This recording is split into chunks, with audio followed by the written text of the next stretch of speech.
let's see here, going through the photos. And of course, you'll see all the photos in the report you'll get tonight, and they'll all be in order by section. So all the electrical will be together, all the structure will be together, all the exterior, things like that.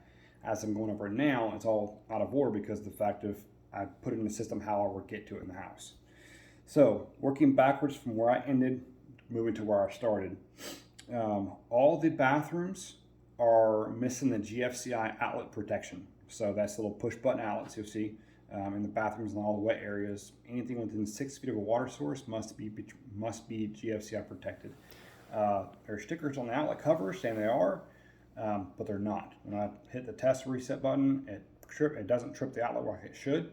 So it tells me there is an issue there. So they can either replace the outlets themselves. What's most likely to cause is probably a protective breaker in the box itself in the garage that protects all of them. It's probably gone bad, or honestly, they just put the wrong one in. I've seen it before. It's rare, but no one's perfect. Let's see here. What did I just do?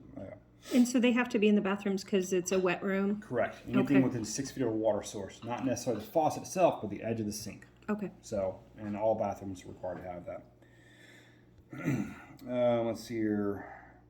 All the exterior windows, of course, are missing the bug screens. So not a big deal, but, it is an inconvenience thing, especially right now being colder. Some people like to open the windows, get a breeze. Right now, bugs don't kind of come in. So. Are you kidding? It's 37 degrees. I have my windows open. What? I haven't turned my heat on this one. I like it. There's 2 doors in the house that are 2 of the closet doors in the house that don't latch when you shut them. One of them is right around here underneath the stairwell, and then the other one's upstairs through the air handler closet, the inside portion of the AC system. That door just doesn't latch shut. Okay, so just swing backs open, or it's just not? It just needs to have some adjustment on the striker plate itself. It's probably 5 minutes for a guy to come in here and just loosen up the hinge or the striker plate, the receiver part of it, move it down or up accordingly, and then re-screw back in. So got it. It's something we see on a regular basis. Let's see here. We've already mentioned all the interior doors missing. There's one area upstairs as the wall meets the ceiling above the stairwell. It's kind of around the corner as you come up and kind of look up towards it. There's a little bit of a crack between the ceiling and the wall. So very normal, but they can caulk that, paint it, and make sure it looks really nice and pretty for you. Because even though this house is 4 years old, it's brand new to us. Yeah, brand new to you. A couple areas in the bathrooms where the opposing walls meet, so like the long wall of the shower versus the short wall of the shower, where the walls meet essentially at this angle, the 90-degree angle, right in that joint right there, a little bit of the grout is cracked, and that's very typical. We just recommend having some caulking, some color match caulking, and then have that be fixed really, because that's going to flex with the aging and settling of the house, as also as the seasonal changes of the internal house as well. Let's see here.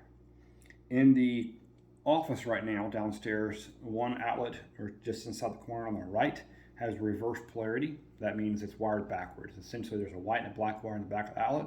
They're in the opposite spots where they need to be. So that just needs to be unscrewed, taken off, swapped around, put back in. It's that simple. It happens all the time, too. Happens all it's the time. Crazy. And like that's actually a 4-point violation. So, how do they screw that up? Are they colored? They're colored. Yeah, white and black. Okay. Yeah, so the black line goes on the brass. I had that screw. earlier this week. Yeah. I'm like, this is crazy. Yeah, I see it all the time. I usually don't see in a house that's new, but, like I said earlier, no one's perfect. I have had a brand new house before it even closed. No one's lived in there at all, and half the house was wired backwards. So you better fire that apprentice or teach him better. We have a little money pit under contract right now, my husband and I, and the whole entire house is wired backwards. Oh, it's like... man. Yeah, that's fun. That's fun. All right, so moving along, I got a lot of descriptive photos of the house for you, so all the appliances, I've taken pictures of it. Currently, at the time of this recording, I cannot test the oven because the gas behind the oven has been shut off. Shawna's already contacted the agent or someone around the facility, see if they can come in here and move the oven, turn back on for us so I can test that. The dishwasher itself is not fully installed, and also underneath the sink where the dishwasher plugs in, there's no plug for it, so I can't test that. And plus it's not mounted, so it would shake and rattle and roll and all that. But I mean, it is a newer unit. So the water's not hooked up on it either. The water is hooked up. That's weird. But it's just not plugged in. That was probably because it's a model home. They don't kids come here and pressing buttons and turning the thing on. Okay. So this is the nature of some of these model homes we see. So going through in the kitchen, a very minor thing, but something to be aware of that I would personally ask for, have them take care of, where the granite meets the backsplash on this, well, both of the backsplash walls, there's just a little hairline crack, just where the grout is cracked. And that's normal. A little color match caulking, which will expand and contract, kind of flex with that and be done with it. Got it. Let's see here. Also, underneath the kitchen sink, one side of the cabinet has been kind of knocked loose on the interior. It's not a substantial cabinet. It's not the structural side of the cabinet. It's just a filler piece. So what they could probably do is just pull that back in place and put a little bracket in there and keep it from getting loose. Beautiful. It's not going to really affect anything, but it's just a little bit loose. Let's see here. I wonder if they loosened it before when they were thinking of putting the electricity in. They may have. Yeah, and They may then have change popped their loose mind. to do Yeah. that. Yeah, and then just didn't get back to it. That's certainly possible. In the garage, there's a few little minor things. There is an area where some of the electrical conduit comes through the wall and goes up, which is normally seen on every garage. As that meets the ceiling, it's supposed to be sealed and fireproof is what it's called, and it doesn't have any sealing on it. So you can, if God forbid there was a fire in the garage, right now fire could wick up inside that hole and spread a little faster. So that's why they want that sealed up. There's two areas in the garage that they're both within a few feet of each other, and they're in the same picture. And I'll have some red circles on those two areas in the report. Okay. Also in the garage, in the kind of middle of the area, we have a poor joint, or I could label it as mechanical damage, or damage of some sort. So as the two drywall pieces go up, and they put them up, they screw them up the ceiling, and then they screw them up, and they put tape on there, then mud over it. That tape between the two drywall pieces has fallen down. It's an unair conditioned space and unheated, so a lot of the moisture in there is the temperature fluctuations in there, being a garage. We see that often. So not a major deal, but it looks ugly right now. So they would pull the tape off, put another one up? They'd probably cut what's hanging, put some new stuff up, and patch it. Okay. So yeah, it's relatively easy. I'm sure you can see the picture right there. Oh, there's a picture. Got it. Okay. Yeah, that does look ugly. Yeah. And then one other area of the garage. This is on the front door side, so on the opposite wall. There's some staining near the ceiling. I don't know what it's for, or don't know what it's from anyway. It could have been some storage stuff they had in there, something against it. I don't know. I can't get up in there and test it because there's so much construction materials in there, and a lot of that side is all cabinet pieces. It says do not discard on it, so it has value. So I can't move the stuff to get up there. But with this being sold by the builder, that would be a good question to ask him. Hey, what is this staining from? Can you ensure it's not a problem? Okay. So let's see if there's anything else. I don't know if there was much else. Some standard, very typical common cracks on the outside of the stucco of the home. So it's 4 years old. It's time for you to have some maintenance done on it. So we'll just put a caulking in those joints, touch it as necessary. That might even be something to ask the builder about. Hey, it's a brand new house. No one's really lived in it. What can be done about this? So I have no idea what they would say, but if you don't ask, you don't know, of course. Let's see here.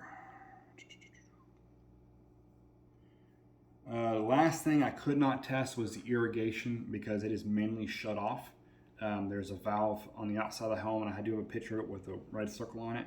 The valve's been turned off, and because of the really low temperatures today, and the way the valve itself looks like it's brittle from just the sun aging and all that, I can't turn that valve on because it would take a lot of force and I risk breaking it. So that is one of those things, again, you can talk to the builder and says, hey, this was turned off by the builder or by whoever turned it off.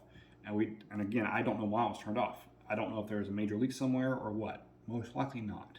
Most likely it's just because of the fact that no one's living in the house and they don't need to use the irrigation on a timer when it's these temperatures outside. So I would recommend having the builder verify all that's up to par. Okay. So the grass looks great though? Yeah, the grass looks great. There's no dead areas. All the bushes look nice and green. There's no evidence from looking around that would indicate a problem of sorts. But obviously I can't guarantee that because I can't test it. But there's no immediate indication of a problem with the irrigation. Okay. Did we get proper return on the air conditioner and the heater? Can't test the AC because it's so low, but the heat was working great. Heat and works it's all great. the same. It's all the Okay. same unit. So Oh, it's a heat so it's pump. too cold to check the air conditioner, Correct. but the furnace works. Yep. So with it being a heat pump, I can't legally test the AC when the outside temperature is below 70 degrees because it can damage the system. Not legally, but ethically. But the heat works fantastic. It was coming out at 120 degrees, I think it was. So that is Beautiful. warm. And were you able to test the water heater? Yes, hot water Okay. comes out great. And the right temperature? It was 100 and, what was it?